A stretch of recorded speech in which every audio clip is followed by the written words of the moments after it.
As Colin's family push for more answers, the authorities stall until such time the local MP becomes involved.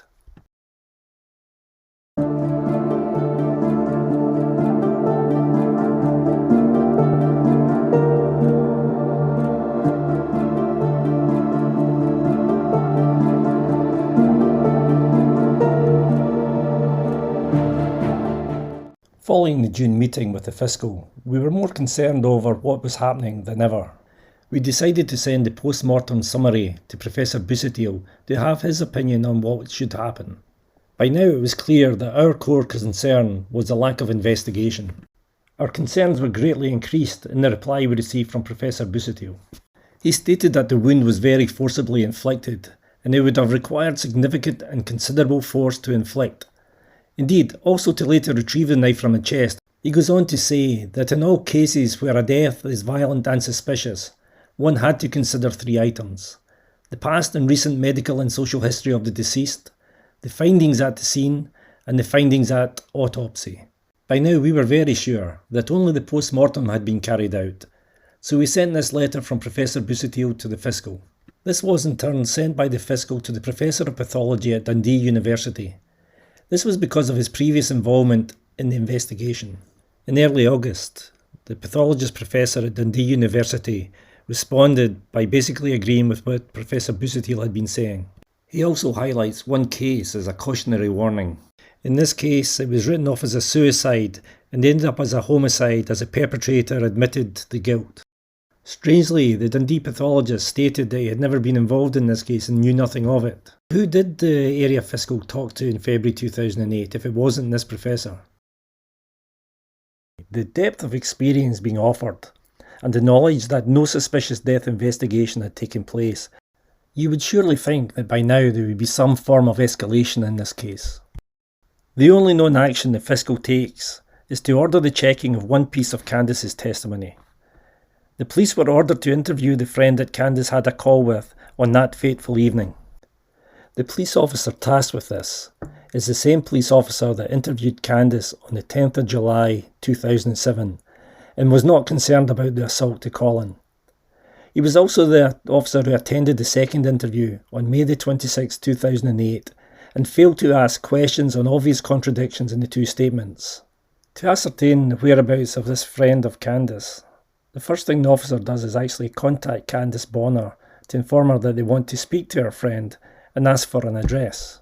There seems much wrong with this approach, but it's best we return to ex-head of CID Tony Whittle for his thoughts.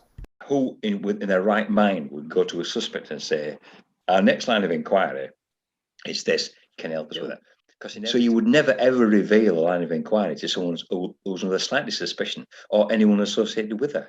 In the meantime, parallel to the meetings with the Procurator Fiscal, Colin's family had sought legal advice. By the end of July 2008, a meeting was arranged between their solicitor and the Fiscal. On the 20th of July, the Fiscal had agreed to divulge some details of the investigation to our solicitor, but needed to seek the approval of his boss, the Area Fiscal. This was the same Area Fiscal that had been misleading the family earlier the same year. So what happened next? This meeting did not take place, no information was shared with our solicitor, and the Fiscal we were in contact with was moved. Over the following weeks, we tried to progress things, but we were getting nowhere, so we had to do something different.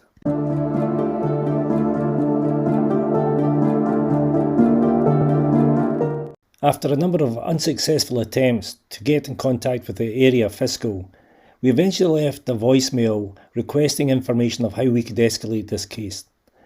At the same time, we were in the process of writing to our MP Willie Rennie. Ironically, 30 minutes after leaving the voicemail asking how to escalate, we get a response from the Area Fiscal and a meeting was set up for the 8th of October. It also seems that Colin's case files were languishing in the offices at Dunfermline's Fiscal Office and were suddenly found after we made it clear we wanted to escalate this case. Our focus now was on our meeting on the 8th of October.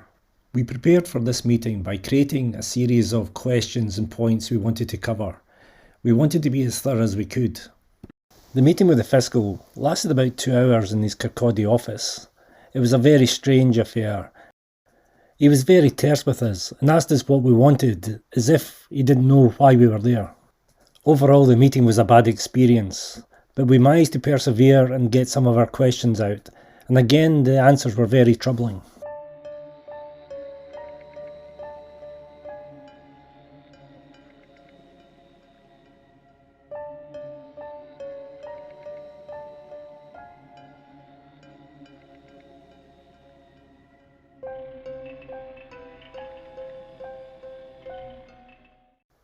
We left this meeting shocked, confused and concerned. How can you go from being told Colin had taken his own life and shown how he did it, to now being told it is homicide, and yet there had been no new investigation, and also to be told that we couldn't escalate this? His decision was final. We turned to our MP Willie Rennie again, and he wrote a letter to the Crown Agent and the Chief of Police of Fife on our behalf. By the 23rd of October 2008, both the police and the Fiscal had given their initial feedback to Willie Rennie. The Fiscal had said that Fife Police were to carry out a complete review of the investigation carried out by their officers, and the review will be in consultation with him, and a report will go to the Crown Office. On the 30th of October 2008, Willie Rennie then received another letter from Fife Police. It stated that there never had been a second investigation, that in light of Willie's letter, a re-investigation would take place. Colin's family had been pursuing this investigation for over a year, and yet a simple letter from their MP to these individuals' bosses results in immediate action. It is critical to note that both Fife Police and the Fiscal's Office are acting as though they knew nothing of the failures. This is the same two people who had a full review in February 2008, a full 8 months earlier. We spoke to an ex-head of CID from another Scottish region. We were informed that it was normal practice that when there had been a serious failure, that another police force should be called in to do the investigation. Here are Tony Whittle's thoughts on this. In any situation where you've got controversy, where the police are under criticism, then you need independence. If you're going to restore public faith in the police, and without public faith, you get no public cooperation and the police fail. So it's crucial. If you're going to do that, then it's dead simple. Every police force in England, Scotland, Wales, Northern Ireland will have a contact in another force.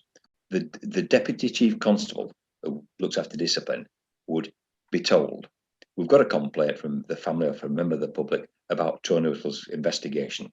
Right, well, we're not going to ask anyone in West Yorkshire to do that because they all know Tony, and either way, it would not be seen as transparent. So we'll get to Greater Manchester Police, big force, and the deputy would ring their deputy and say, we've got a problem here. We need an independent team to come over and investigate this and report to me, not to the Manchester Deputy Chief, to the West Yorkshire Deputy Chief. They come along, and I've been involved doing these. I've done these in different police forces, and it's routine. The police started their investigation almost immediately. We had no time to pursue for an independent police force to be involved, but we did have time to get Willie Rennie to write to the Crown Office to question the integrity of the area fiscal and ask for his removal. The Lord Advocate sent a reply on December the 6th, 2008. This response, although appearing to be very friendly, it actually completely refuted all our concerns, and in doing so challenged our own integrity. She did not allow us to present any evidence whatsoever. This was to become a regular occurrence we had to get used to over the years. And this would not be the last time a Lord Advocate dismissed our issues without asking for evidence. Although the area fiscal is eventually seen to have misled the family and failed to carry out effective investigations, unfortunately he and his police counterpart were in very powerful and influential positions at the start of the Fife investigation. So what did this senior fiscal and officer share with their superiors? What did they share between each other? What paperwork trail exists to say what actually happened over the course of that year? When we revisit Article 2 from the Court of Human Rights, we see complete failure in every category. But maybe most importantly, as we move towards the Fife Police investigation, we see the complete disregard of impartiality and independence.